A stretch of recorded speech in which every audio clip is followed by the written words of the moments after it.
बोलो शंकर भगवान की जय। शिव महापुराण की जय। ब्रह्मा जी से मुनियों द्वारा प्रश्न करना। सूत जी ने मुनियों को बताया, अनेकों कल्पों के व्यतीत होने पर जब वारा कल्प प्रारंभ हुआ तब सभी ऋषियों में विवाद छिड़ गया। विवाद में ब्रह्मा जी से पूछा, ब्रह्मा कौन है? कोई किसी को बताता तो कोई किसी को ब्रह्मा कहता था, परंतु जब कोई भी निर्णय ना हो सका तो ऋषि सब ऋषि मिलकर ब्रह्मा जी के पास गए। उनको प्रणाम कर उनकी स्तुति करने लगे। ब्रह्मा जी ऋषियों पर प्रसन्न होकर बोले, हे ऋषियों, कैसे आना हुआ? ऋषि बोले, हम एक संदेह रूपी अज्ञान के अंधकार में पड़े हुए हैं और बहुत व्याकुल हो रहे हैं, अतः आप कृपा करके हमारा संदेह दूर करें। हमें यह ज्ञात नहीं है कि अविनाशी नित्य शुद्ध चित्त स्वरूप परिपूर्ण परम ब्रह्म परमात्मा कौन है। अपनी लीला द्वारा इस संसार को रचकर इसका पालन करता और संहार करता कौन है। इस प्रकार मुनियों का कथन सुनकर ब्रह्मा जी ने अपने आसन से उठकर शंकर भगवान का ध्यान किया और फिर ऋषियों से बोले। नैमिषारण्य की कथा। हे मुनियों, जो मन और वाणी से दूर है, जो ब्रह्मा विष्णु रुद्र आदि तथा मूल इंद्रियों के साथ सबको रचते हैं, पंडित लोग जिनके परम आनंद को प्राप्त करके अभय हो जाते हैं, उनकी कृपा से मुझे प्रजापति का पद प्राप्त हुआ है। जो सूर्य चंद्र अग्नि बिजली आदि को अपने प्रकाश से आच्छादित कर देता है, उन आदित्य भगवान शिव की अनंत महिमा को जाना नहीं जा सकता। इनके समान और कोई दूसरा नहीं है। अपने अंदर से ही वे सृष्टि को उत्पन्न करते हैं और प्रलय के समय उसे अपने अंदर विलीन कर लेते हैं। वह ही सभी प्राणियों को प्रपंच में डालते हैं। उन्हें अज्ञानी, दुष्ट, पतित और अधम व्यक्ति तो देख भी नहीं सकते। उन्हें अज्ञानी, दुष्ट, पतित और अधम व्यक्ति तो देख भी नहीं सकते। केवल भक्तजन ही उनकी पूजा उपासना द्वारा अपने अंदर तथा बाहर उनके दर्शन कर पाते हैं। इनके स्थूल रूप को देवता देख सकते हैं तथा योगी जन इनके सूक्ष्म रूप के दर्शन कर सकते हैं।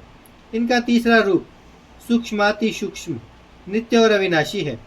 इस रूप को उनके भक्त व्रत के अनुकूल चलने पर देख सकते हैं। वेदों में कहा गया है कि शिव जी साधनों द्वारा प्रसन्न होते हैं। इसी तरह धर्म की अधिकता हो जाने पर मोहवश अज्ञानता से मुनियों की समरण वेदी को छीनने को तैयार हो गई।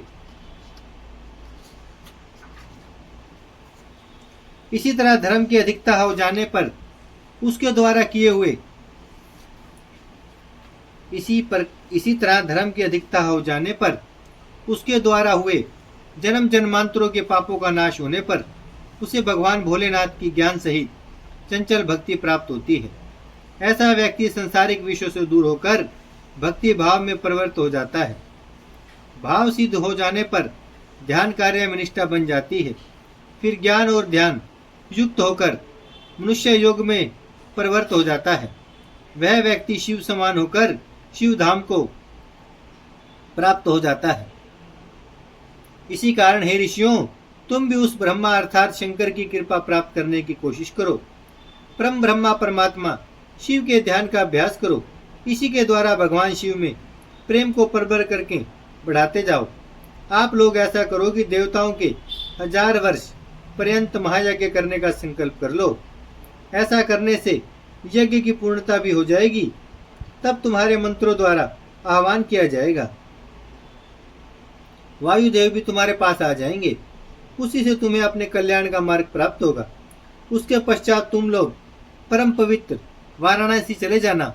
वहां पर भगवान शंकर जगत माता पार्वती जी के साथ भक्तों पर कृपा करने वाले लीला करते हुए विराजमान है।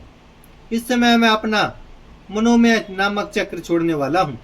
उस चक्र की नेमी जिस जगह पर गिर जाए उस स्थान पर तुम लोग अपना महायज्ञ करना। यह कहकर ब्रह्मा जी ने शिव जी का ध्यान करके सूर्य के समान चमकते हुए चक्र को छोड़ दिया। ऋषि लोग ब्रह्मा जी को प्रणाम करके चक्र के पीछे चलने लगे। वह चक्र चलते चलते किसी परम पवित्र विशाल भूमि खंड पर जाकर गिरा। वहां एक बड़ी शिला थी, उसके साथ टकराकर उसकी नेमी टूट गई। इस कारण वह स्थान परम पवित्र यज्ञ गंधर्वादि से नेमिशारण्य नाम से प्रसिद्ध हो गया। ऋषियों ने वहां पर महायज्ञ करने की दीक्षा ग्रहण की। एक दिन राजा पुरुषी के साथ विहार करते हुए वहां आ पहुंचे। वह 18 समुद्र द्वीपों का अधिपति होते हुए भी उस रमणीक भूमि खंड के लिए लालायित हो गए। वह मोहवश ज्ञानता से मुनियों की शरण वेदी को छीनने को तैयार हो गए। मुनियों ने क्रोध में भरकर राजा पर कुशा से प्रहार कर उन्हें मार डाला। यह वह भूमि है जिस पर बैठकर ब्रह्मा जी ने पहले सृष्टि की रचना की। इस भूमि खंड को पाकर मुनि लोग बहुत प्रसन्न हुए। बोलो शंकर भगवान की जय, शिव महापुराण की जय।